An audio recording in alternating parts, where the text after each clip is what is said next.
I'm 40 years old. I've been in Hong Kong for 18 years now.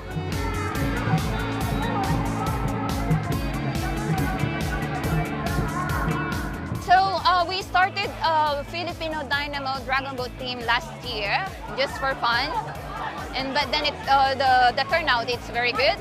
Right now we have 32 members this year, but most of the girls is still new in dragon boating.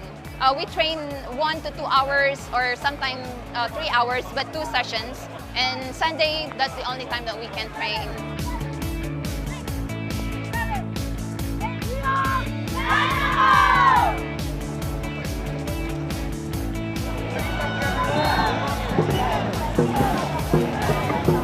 We didn't pay any registration in this one.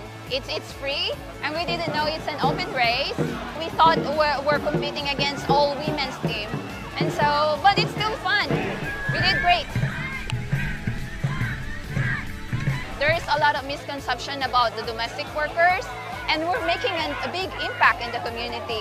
It's because they can see us that we're doing something great, not just sitting around in Central or somewhere under the bridge. Hong Kong is very diverse. Even though you're a domestic worker, you can do something. Don't think that you're just a domestic worker and you can do anything. It's because it's just in your brain. You can do anything you want. There's no limit on what you can do if you believe in yourself.